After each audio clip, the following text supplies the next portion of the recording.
Bada Ustad is saying like that, Chote Ustad is like that. I want to say it this way. But how am I related to them is the big question. If I am saying, is it going parallel to what they're saying, or is it complementing what they're saying? Then it's fine. Then that's where your Svabhaav is there also. So you're letting go some part of it. That is your nature that's being held, and you're holding some part of it.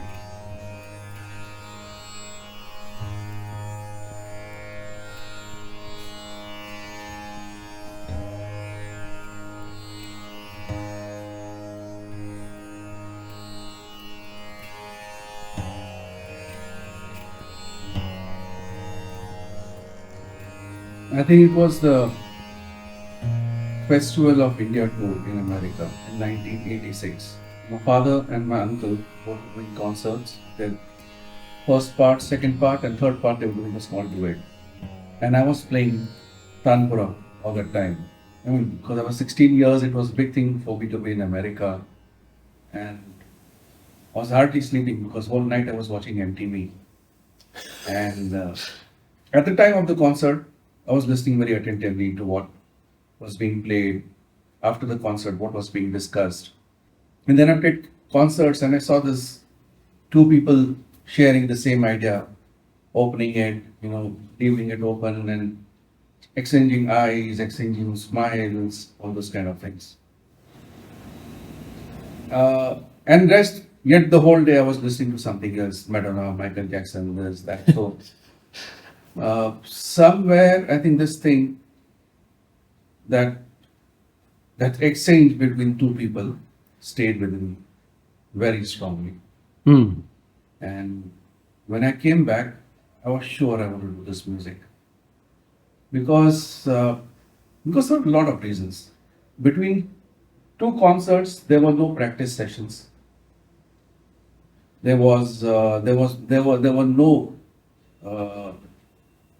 no questions on what we will sing next. So none of the concerts felt like an exam. None of the concerts felt like they were going to be that these people were trying to prove something to the world. None of those concerts felt like they want to go out and do something. No, it was just like sit and just enjoy the work.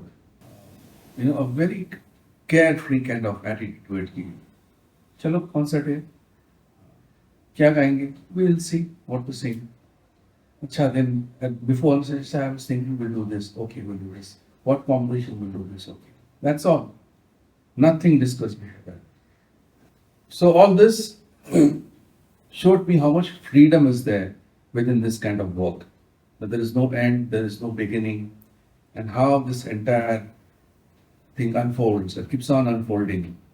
And it doesn't matter if people are listening, not listening. When you are present and you're sharing with somebody, you have to be fully there and you enjoy that thing very much. So I think that was the main thing. I was looking for something in life which I could spend a lifetime with. Nothing that would stress me out. I didn't want to know X amount of rags.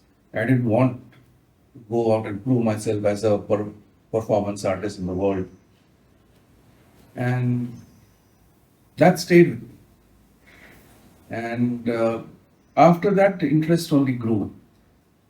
So it kept me going. And by the time I was 20, my father passed away.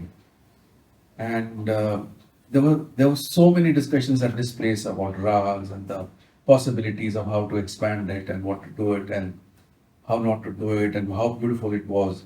Every time it was see how beautiful it was. It was never like learn this, see this is so important. Nothing was more or less important. Everything was just as beautiful as it was, and that beauty was being rediscovered all the time, and it showed it to you how it is, and they made you fall in love with it basically. So when my father passed away, and couple of days later, I realized I had not seen the Veena. When I went to the Veena and I opened this, the first thing I saw is there was a lot of dust on it.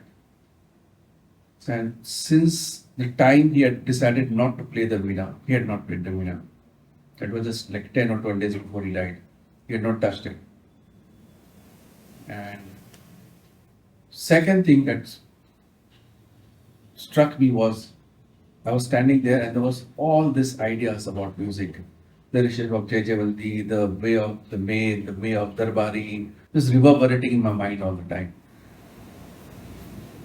And I realized that to do this, I would have to sit down and do the practice.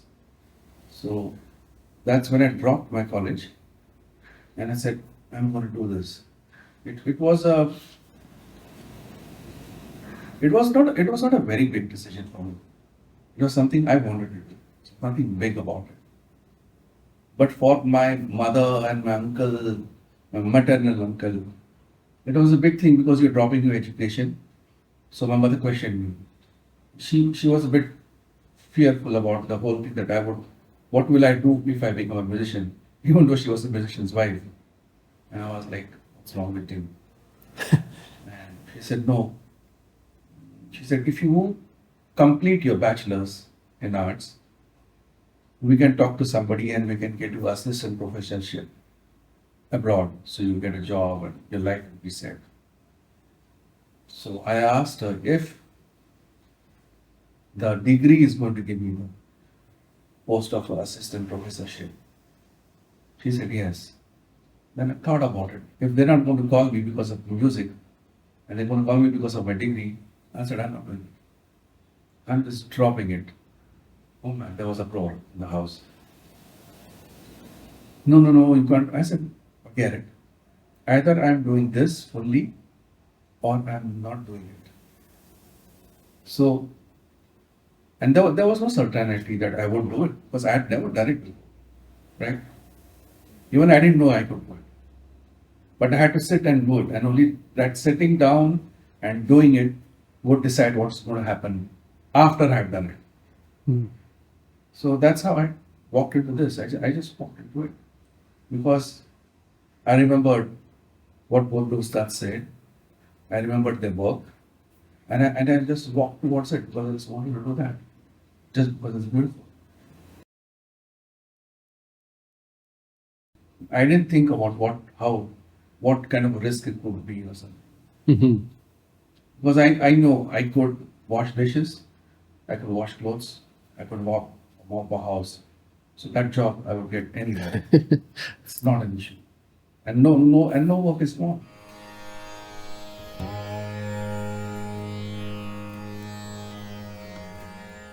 With my father, he would give you like a seed and you had to grow the tree on your own. With Chota Ustad, he would like fill you up with everything. You ask for one, he would give you 10. This is also a problem, and that is also a problem because you're not capable of taking all that, and you're not capable of growing from here.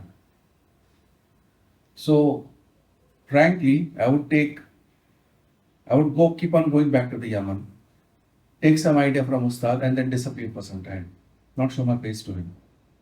Like 3-4 months, I would not sit with him because I have not done the work. So I would be keep on going and again, and he would sit generously, sit over there, and he taught me all those how the jhala is cut and this and all that. Those all I paid attention to, but much later only I produced all these kind of things. This is your father you're talking about? My Or uncle. Ustad? Yeah. My uncle. Zia Fariduddin. Yeah. At the same time, there were 2 other people who were quite instrumentally pushing in this. One was Pushparaj Koshti. He would come and sit with me over here, and he would say, let's play together. And we would play together. Same Yaman, Todi, Marcos, Madhuvanti, whatever I knew, he would play with me. And we tried to just expand the rag. We just expand the rag all the time. Another person was Manikal. Manikal had learned from so many years with my father. So he sat down and he showed me how the grammar is of music, how the words are used, where to cut them, what are the, how to use the words, how to make the phrases, how do you improvise on the phrases. And then at the same time, pushing me to do the work.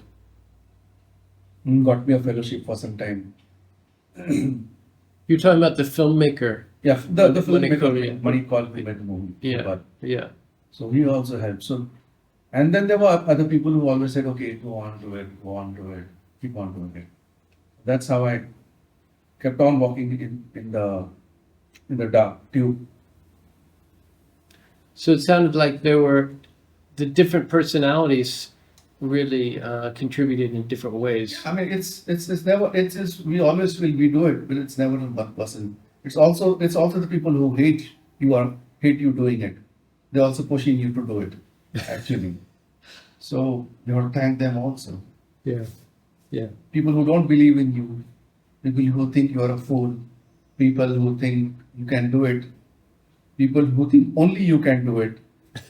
You have all sorts of people in the world. But the thing is not to listen to them. The thing is to clear out whatever you have in your hand. Hmm.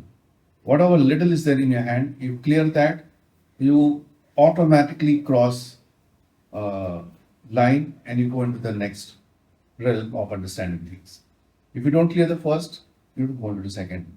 That's what my father told me, and that's what I've been following strictly. Even now, I clear out something, then something else comes. If I don't clear out, it's not going to come. It will never come. That's okay. One of the very intriguing things that you speak about with your music is bending the framework. Yeah. And that's something that, was that something that both of them inspired in you, or was that more of This your bending uncle? the framework was always the norm. Yeah. Within the tradition, if you can't bring the framework, then the framework is not worth it. But you should know how much to bend. It's like a bamboo. If you bend it too much, it's going to break. So you should know what is the limitation of how much bend you can apply to it, how much you can go towards it. Hmm. For that, you have to clearly understand what the tradition is about, what are the pros, what are the cons, what you are allowed to do, what you're not allowed to do. Once you clear that picture, then you clearly know how much to bend, where to go, what to do and what not to do. But it's very little how much you can bend. You can't explode it. Explode it. Yeah. There is a limit to how much No you can bend. dynamite. Yeah, it's like a stomach. It can rise so much after eating food. After that, it's not going to contain anything. It's going to throw out everything. Yeah. So you have to clearly understand what the framework is and how to go around it. Hmm. And it has always been and it's nothing new. It's a very old lineage of thought, that bending the framework, Hmm. because that's when the possibility of the new is arising all the time. Can you speak a little bit about your personal experience of connecting with the raga and the importance of spontaneity and self-discovery? You've talked about this idea of Svabhaav, or your personal nature coming out. Yeah, so I think personal nature is basically what your Svabhaav is, what the raga speaks. When you're doing music, it's basically it's your nature that's speaking out. But to get to that, you have to clear out everything before. The practice, the technical part, the theory part, then how to merge the two without feeling that this is practical and this is theory, and then how to expand the rag. And when you start understanding this, at the same time you work on yourself, that it becomes a part of you. So when you speak, this is, if over the years you get it, like if Bada Ustad is saying like that, Choti Ustad is like that, I want to say it this way. But how am I related to them is the big question. If I am saying, is it going parallel to what they're saying, or is it complementing what they're saying, then it's fine. Then that's where your Svabhaav is there also. So you're letting go some part of it, that is your nature, that's being it, and you're holding some part of it. What are you from inside? Are you a quiet person? Are you a person who's always on the move?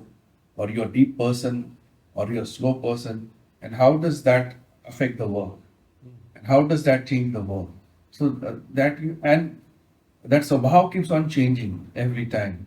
So that work with the Svabhaav is a continuous work, and it will be a continuous work till the time I die. So if the music doesn't change till the time you die, nothing is happening with. That's why that Svabhaav or the internal thing is very important. But you can't impose it right on the beginning, because Yeah. then it just becomes like an attitude. Yeah. It should not be an attitude. It should become a nature. Yeah. But if there is 95% of Svabhaav and maybe 1 or 2% of an attitude, it sets in.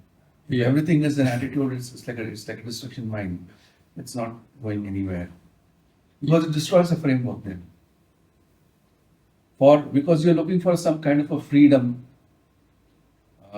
that you want to achieve without understanding what kind of freedom this thing is going to give.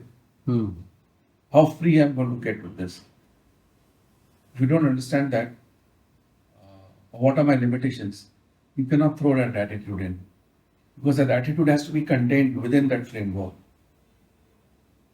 If it goes out of the frameworks, then it's bad in a way, because then it becomes more about you and not about Yeah. work. It's out of balance. Yeah. Yeah. So you have to learn to strike, and then learning to strike that balance is very difficult. And if you spend your entire life trying to strike the balance, now and then. Also, the Svabhaav should not be imposed onto the music. It should be a part, an underline, an undercurrent of the Yeah. music. It can't be the whole thing. Because in Dhrupad I feel it's like that. Because I know there is music in where attitude is everything. It's a different take on both. Like rock and roll. Yeah. Yeah. And there's nothing wrong with it. Yeah. Like rock and roll, or even jazz to a point is quite an attitude. Yeah. But it's also innate nature of the person. It's Yeah. born out of what's gone through their lives. Exactly. So they're speaking their mind. So it becomes very different. But here I think you have to really balance it out sometimes. Yeah. You are speaking your mind, but you have to be more careful in a way, I feel.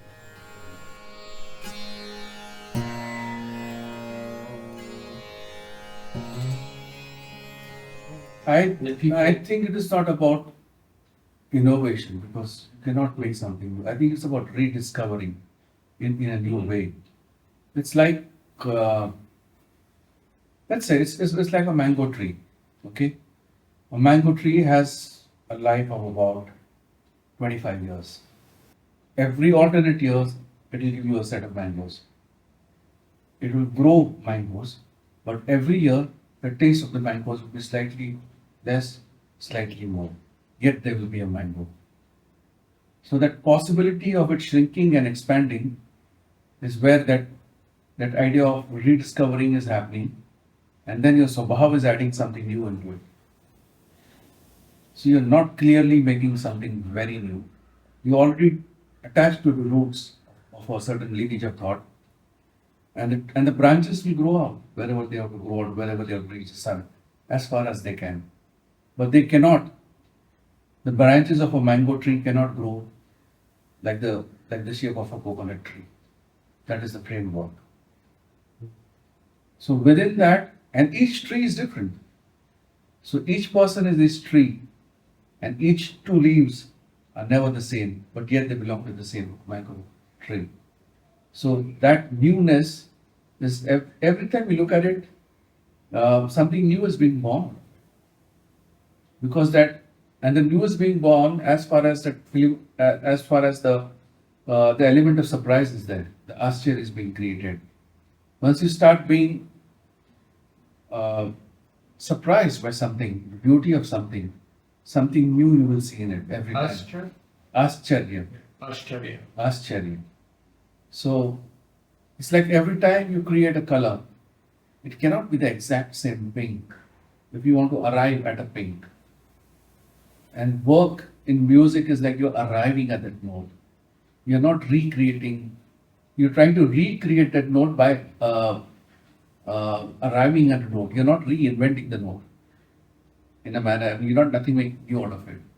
You have an idea of a ray, and you're arriving at a ray. And that ray and this ray can be here, totally together, but this one can be here and this one can be here. This two can be like that. So that's where, when you look something like this and you look at something like that, already difference is there, but the difference is minimal. That's where something new has happened. And that new possibility keeps on happening if you have a very strong framework. If you throw away the framework, you won't know where to begin. So the advantage of the parampara is that you have a strong framework, and that framework lends itself to you to give these possibilities. For example, now the person I am constantly in touch with is Pushparaj Ghosh. Okay, just as it, there are other people also. If you listen to him playing, he has nothing of my father. He has everything of him. Yet you cannot take him away from what my father's ideas are. So that is the new. He doesn't sound like my father. He sounds like Pushparaj Koshti. But you cannot pluck a single hair on his head and say that you're not playing the Dagar Parampara or other people's stand. It's not possible. So what are his parameters? You can't bind them. But you know that this is Pushparaj Koshti, and the moment he begins, you know he's a student of Ustad Zia Mohiuddin Dagar and Ustad Zia Fariduddin Dagar, without fail even. But he's keeping a watch over that parampara all the time, and observing how much he can do and how much he should not do. He's keeping with it. There is a framework. He's understood the framework. Maybe he's changed it again. Who knows? And sometimes you stagnate. You stagnate because you stagnate, not because the framework is bad. The framework has immense possibility. As a human being, there is only so much you can do. So you will stagnate. I will stagnate. Nothing wrong in it. I let it be for some time and go back to it. Something new will again come. Otherwise, it's not possible to play the same Yaman over an entire lifetime. Not, but how do you not get bored of playing the same Yaman over the entire life? Because it's never the same. Certain phrases are there which are like hooks. We keep on playing in between, and certain phrases will emit. When you let go something, they will emit themselves. And you just keep on looking at them and with wonder, struck kind of thing, the Ascharya Bhav. That's what keeps it alive. That's where the new is.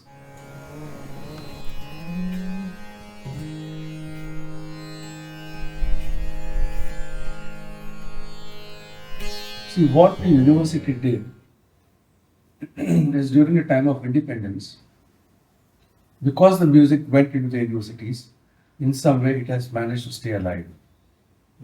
We have created some kind of image that Indian classical music exists. I think that was the major thing they wanted to do. I don't think they were really looking at producing musicians. And because it has a syllabus, it's difficult. You cannot learn music well with the syllabus. Because you need to clear one thing, like I said, then go on to the next. Then go on to the next. And it's impossible to produce really grand musicians from that field because those people have to be churned out. They can't be out in 5 years. They have to undergo mostly downs, very less ups, and go through the entire process. And when they will be ready, they will be ready. There's no time. So that's why this education system for creating a musician doesn't work somewhere. Because people finally go there to get marks and to get a degree, which gives them job, which is okay, which is fine. Coming to the parampara, I can clearly see not that everybody belonging to a particular parampara cannot in any manner somehow and be a part of it totally. In the sense I'm saying that not everybody is going to follow the parampara. And the reason for that is it's because it's in human mind. Sometimes you want to do something else. Sometimes you got caught up in a very bad economic situation. Sometimes you want more money. Sometimes you want more fame. If you want to belong to a lineage of thought, you have to do what the other people in that lineage of thought have done to get there.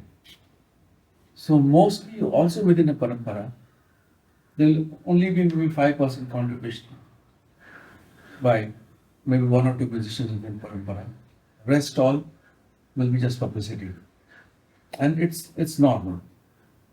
Only 2 or 3 will actually hold a parampara. The rest will talk about the parampara, will publicize about the parampara, will spread the word of the parampara.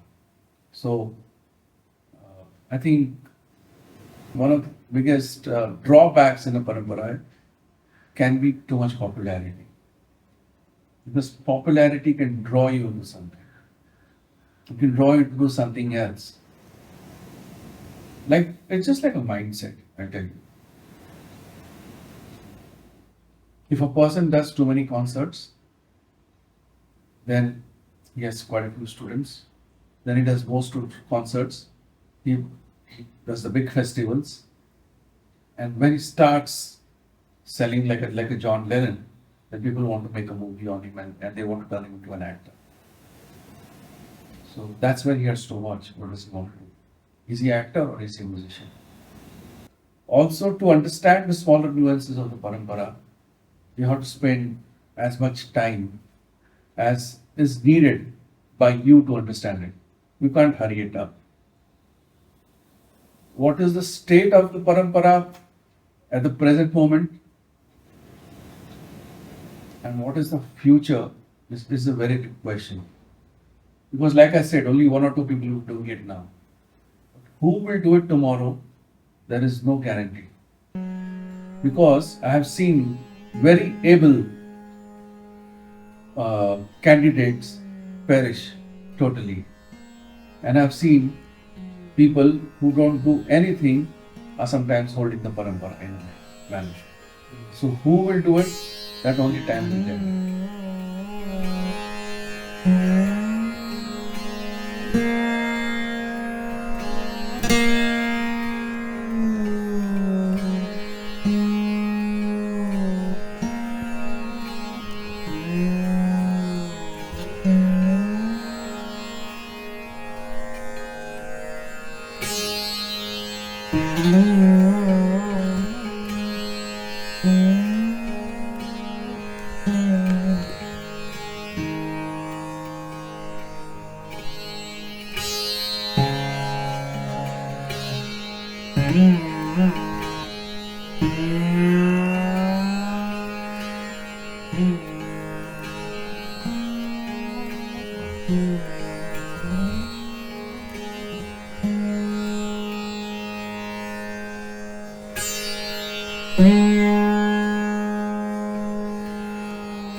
Mm-hmm.